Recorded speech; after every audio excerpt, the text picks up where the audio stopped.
बिहार में बिहार के सरकारी कॉलेज से डीएलएड अगर आप करना चाहते हैं तो इस वीडियो को आप लोग आखिरी तक जरूर देखिएगा पूरे ध्यान से। बहुत ही महत्वपूर्ण काम की जानकारी मैं आपको देने जा रहा हूं।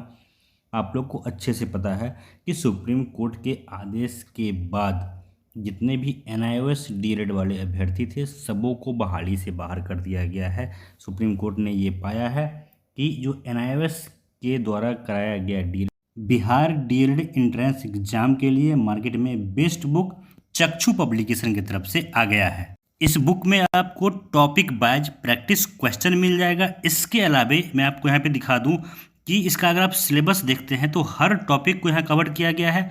और इतना ही नहीं, जो आप क्वेश्चन यहाँ पे बनाएंगे हर क्वेश्चन का आपको जो व्याख्या है वो पूरे डिटेल में दिया गया है। हर टॉपिक से क्वेश्चन है। तो अब आप लोग इस पुस्तक को मार्केट से खरीद के या फिर ऑनलाइन मंगा के प्रैक्टिस करना शुरू कर सकते हैं। डीएलएड है वो किसी भी तरह के नियुक्ति के लिए वैलिड नहीं है। तो अब अगर आपको पीआरटी यानी कि 1 to 5 में शिक्षक बनना है तो एकमात्र रास्ता है कि आपके पास डीएलएड की डिग्री होनी चाहिए।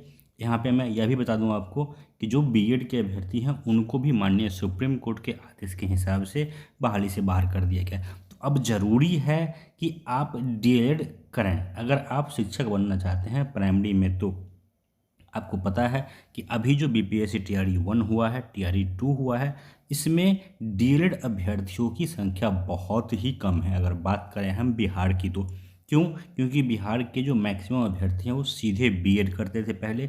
इसके पीछे भी कारण था कि बीएड 1 से लेकर के 12 तक के लिए वैलिड था, लेकिन अब ऐसा नहीं है। 1 to 5 में सिर्फ वही बनेंगे शिक्षक जिनके पास डीएलएड की डिग्री होगी। तो अब देखिए, डीएलएड आप चाहें तो प्राइवेट से भी कर सकते हैं, खर्चा अधिक लगता है। लेकिन अगर आप सरकारी से करते हैं तो आपको खर्चा बहुत कम लगेगा, बिल्कुल नहीं के बराबर लगेगा। तो आपको करना क्या है, मैं आपको एक एक वीडियो बना करके हर डिटेल दूंगा। फॉर्म कब से भराना है, किस तरह से भरना है, क्या सिलेबस है, किस तरह से तैयारी करनी है। बस आप लोगों को करना ये है कि चैनल से जुड़े रहना है। अगर सब्सक्राइब नहीं किया है तो सब्सक्राइब कर लें। देखिए, मैं जो आपके सामने ये दिखा रहा हूँ ये बीएसईबी यानी कि बिहार स्कूल एग्जामिनेशन बोर्ड जो है उसका ऑफिशियल कैलेंडर है।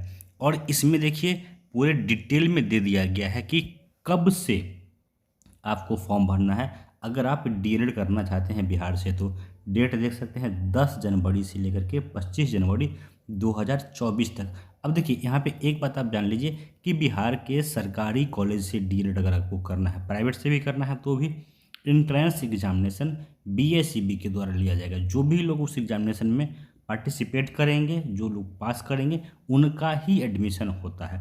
तो ये बहुत ही ज़रूरी है कि आपको ये फॉर्म भरना है और ये एग्ज़ाम देना है और इसकी तैयारी अच्छे से करनी है। अभी के लिए सबसे इम्पोर्टेंट ये है कि 10 जनवरी से आपका फॉर्म भराएगा। फॉर्म जैसे ही भराना शुरू होगा मैं आपको इस पर पूरा डिटेल वीडियो बना के दे दूंगा कि स्टेप बाइज किस तरह से फॉर्म भरना है, ताकि आपसे किसी भी तरह की त्रुटि ना हो। जनरली देखा गया है कि स्टेट में भी बहुत बार ऐसा हुआ है कि लोग फॉर्म भरने में गलती कर लेते हैं, फिर आगे परेशान होते रहते हैं, बोर्ड का चक्कर लगाते रहते हैं और बहुत तरह की परेशानियाँ आती रहती है। इसलिए ज़रूरी है कि सावधानी से आप इस फॉर्म को भरिए। इसके अलावा अभी के अभी आप लोग इसकी तैयारी भी शुरू कर दिए, क्योंकि देखिए इस कैलेंडर में आपको बहुत सारी चीज़ें दी गई है कि किस तरह से कब आपका फॉर्म भरना है। इसके अलावा आपको जो तैयारी है वो बिल्कुल अच्छे से करना है, क्योंकि इसी एंट्रेंस एग्ज़ाम के हिसाब से आपका जो एडमिशन है वो सरकारी कॉलेज में होगा और आप कम खर्चे में डीएलएड कर पाएंगे। बाकी अगर आपके पास पैसा है तो आप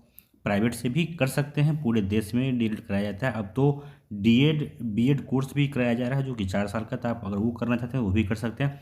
लेकिन मैं सजेस्ट करूँगा कि अगर आप बिहार से हैं तो इस फॉर्म को आप ज़रूर भरिए, जो कि 10 तारीख से भरा रहा है। इसके अलावा जो नेक्स्ट मैं वीडियो आप लोग के लिए बनाऊंगा उसमें मैं आपको पूरा डिटेल बताऊंगा सिलेबस का कि कौन कौन सा टॉपिक है जो आपको पढ़ना चाहिए। इसके अलावा क्वालिफिकेशन, एजुकेशन क्वालिफिकेशन क्या चाहिए वैसे तो 12th के आधार पर आप भर सकते हैं। इसके अलावा क्या क्या अहर्ताएँ हैं जिनको आपको ध्यान में रखना है। तो दोस्तों इस वीडियो में इतना ही। आप लोग से निवेदन है कि इस वीडियो को अपने दोस्तों तक शेयर ज़रूर कीजिए। बहुत ही काम की जानकारी है, आपका भविष्य बन सकता है। क्योंकि बहुत सारे ऐसे अभी अभ्यर्थी हैं जो अफसोस कर रहे हैं कि काश मैंने समय पे डीएलएड अगर कर लिया होता तो आज मेरा भविष्य कुछ और होता। लेकिन देर आए दुरुस्त आए, अभी भी कर लीजिए। आगे बहुत सारी वैकेंसी आनी है, हर साल बीपीएससी के थ्रू बहाली होनी है। अगस्त में अगले साल बहाली होगी, अब हर साल अगस्त में बहाली होनी है। इसीलिए ज़रूरी है कि जो रिक्वायर्ड सर्टिफिकेट है, डिग्रियाँ आपके पास अगर होगी तो कभी न कभी आप एक अच्छा रेपुटेड शिक्षक बन पाएंगे। इस वीडियो में इतना ही। निवेदन है कि वीडियो को लाइक ज़रूर कीजिए, चैनल को सब्सक्राइब कर लीजिए। धन्यवाद।